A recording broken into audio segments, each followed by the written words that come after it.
வாழ்க வளமுடன். ஓம் ஸ்ரீ சாய்ராம். ஆக்சுவலா தன்முனைப்பு இல்லாம மனித பாடியில இருக்க முடியாது. அது பல முறை நாங்க சீனியர் மெம்பர்ஸோட டிஸ்கஸ் பண்ணிட்டு இருக்கோம். தன்முனைப்பு இல்லைன்னா பாடி இருக்காது.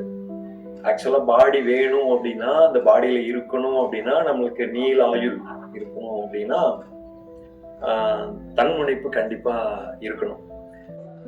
இப்போ தன்முனைப்பு அப்போ எப்படி ஐடென்டிஃபை பண்றது அப்படின்னா, சீனியர் மெம்பர்ஸ் கூட நாங்க நிறைய டிஸ்கஸ் பண்ணுவோம்.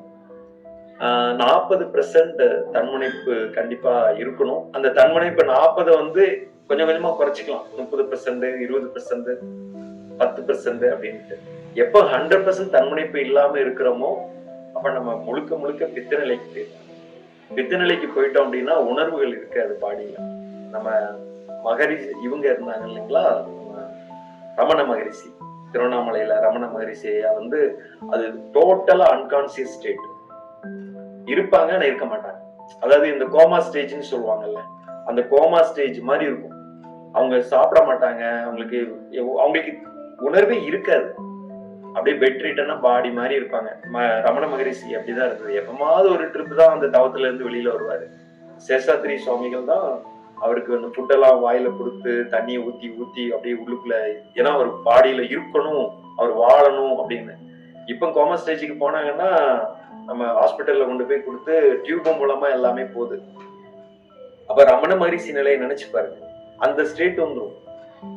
அப்போ தன்முனைப்பு வந்து தன்முனைப்பாலதான் நம்மளுடைய பாடி வந்து இயக்கப்பட்டு இருக்கு. அந்த உணர்வுகள், தன்முனைப்புனா ஒண்ணும் இல்ல, தன்முனைப்புல இருக்கக்கூடிய உணர்வுகள், எமோஷனல் ஸ்டேட்.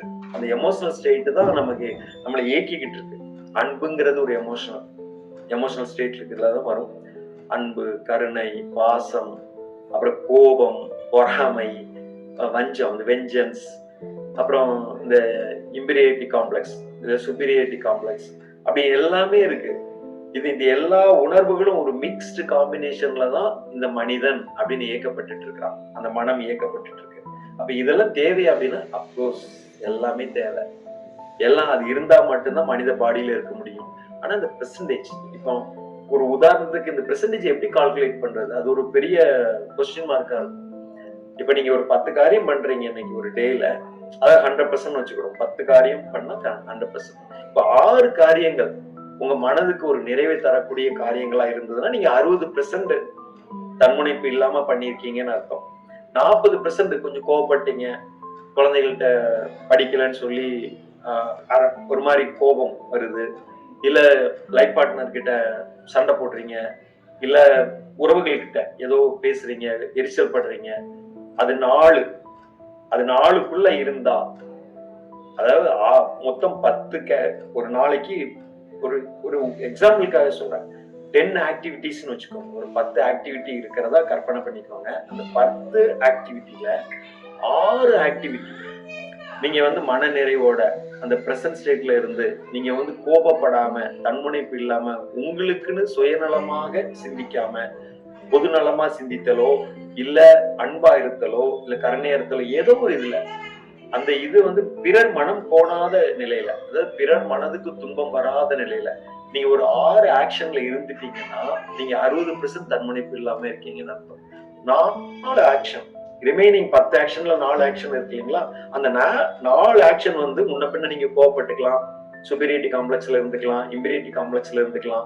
இதெல்லாம் எங்க என்ன பண்ணலாம்னா ஆபீஸ்ல கொண்டு போய் வச்சுக்கலாம். ஏன்னா ஆபீஸ்ல வந்து இந்த பெர்சன்டேஜ், இந்த 40% வந்து ஆபீஸ்ல இருந்தா மட்டும்தான் ஆபீஸ்ல நம்மள வந்து வேலைக்கு வச்சிருப்பாங்க, இல்லைன்னா வேலையில இருந்து நம்மள வெளியில எடுத்துருவாங்க.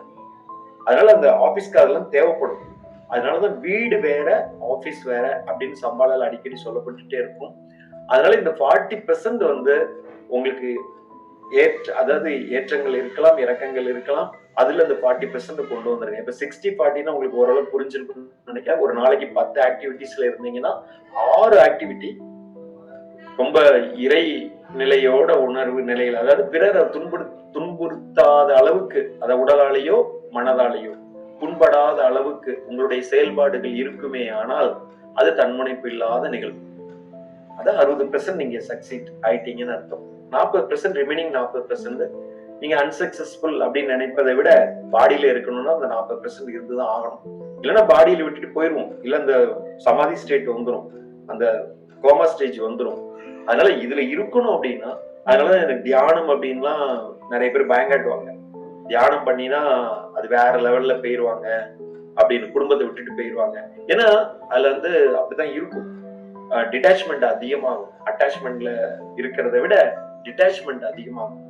அப்ப டிட்டாச்மெண்ட் ஏன் ஆகுது அப்படின்னா, இந்த தன்முனைப்பை முழுக்க முழுக்க அவங்க என்ன பண்ணுவாங்கன்னா, தியானம் மூலமா அவங்களுக்கு தெரியாமலே அந்த தன்முனைப்புல இருந்து கொஞ்சம் கொஞ்சமா அவங்க வெளியில வந்துட்டே இருப்பாங்க.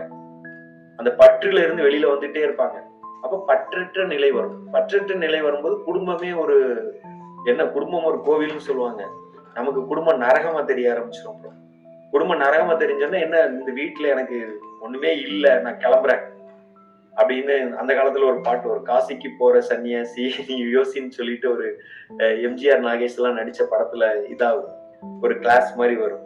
அதே மாதிரி நீங்க குடும்பத்தை விட்டுட்டு போகக்கூடிய மன அமைப்பு ரொம்ப அதிகமா மேலோங்கும். அது நல்லது கிடையாது.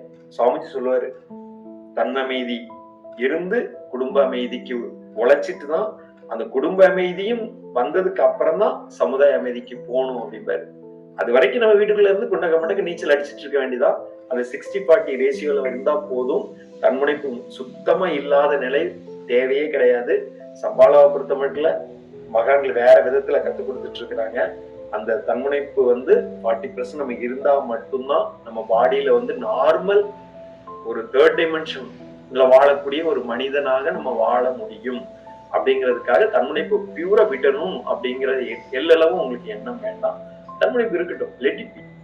என்ஜாய் பண்ணுங்க. தன்முனைப்பு வச்சு ஒரு 40% என்ஜாய் பண்ணுங்க. நல்லா கோபப்படுங்க, நல்லா எல்லாத்துக்கூடயும் சண்டை போடுங்க, எல்லாம் பண்ணுங்க. அதே சமயத்துல 60%ல ரொம்ப கேர்ஃபுல்லா இருங்க. 60% இன்னைக்கு இந்த டேல நான் 60% பிறருடைய உடலுக்கோ மனதிற்கோ துன்பம் விளைவிக்காத செயல் நான் செய்யாம இருந்தனா அப்படின்னு ஒரு அகத்தாய்வு பண்ணிக்கோங்க.